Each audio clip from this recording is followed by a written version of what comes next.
ಎಲ್ಲ ಬಸವ ಕಲ್ಯಾಣ ನಗರ ವ್ಯಾಪ್ತಿಯಲ್ಲಿ ವಾಸಿಸುವಂಥ ಸಾರ್ವಜನಿಕರಿಗೆ ನನ್ನ ನಮಸ್ಕಾರಗಳು.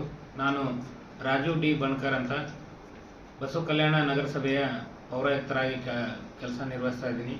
ಸಾರ್ವಜನಿಕರಲ್ಲಿ ವಿನಂತಿ ಮಾಡಿಕೊಳ್ಳುವುದೇನೆಂದರೆ, ಬಿಸಿಲಿನ ತಾಪ ತುಂಬ ಹೆಚ್ಚಾಗಿರೋದ್ರಿಂದ ಸಾರ್ವಜನಿಕರ ಆರೋಗ್ಯದ ಮೇಲೆ ಪ್ರತಿಕೂಲ ವಾತಾವರಣ ಬೀರುವಂಥ ಪರಿಸ್ಥಿತಿ ನಿರ್ಮಾಣವಾಗ್ತಾ ಇದೆ.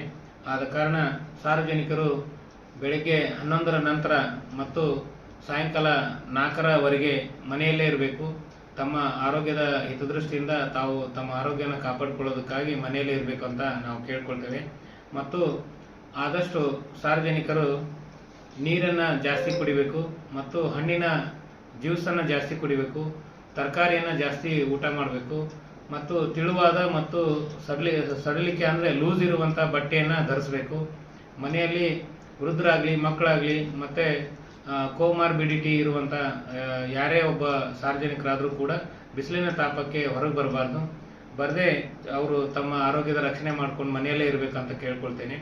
ಮತ್ತು ಬಿಸಿಲಿನ ತಾಪಕ್ಕೆ ಡಿಹೈಡ್ರೇಷನ್ ಆಗುವಂಥ ಪರಿಸ್ಥಿತಿ ನಿರ್ಮಾಣವಾಗುತ್ತದೆ.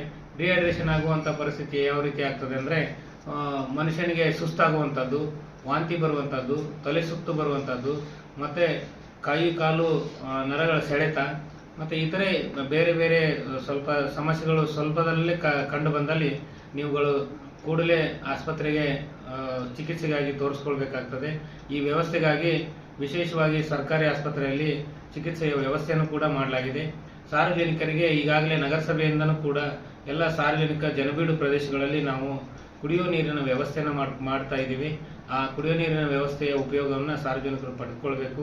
ಸಾಕಷ್ಟು ಬಿಸಿಲಿನ ತಾಪ ಇರೋದರಿಂದ ಸಾರ್ವಜನಿಕರು ಈ ಎಲ್ಲ ಕ್ರಮಗಳನ್ನು ಕೈಗೊಂಡು ನಗರಸಭೆ ಮತ್ತು ಜಿಲ್ಲಾಡಳಿತದೊಂದಿಗೆ ಸಹಕಾರ ನೀಡಬೇಕಂತ ಕೇಳ್ಕೊಳ್ತೇನೆ.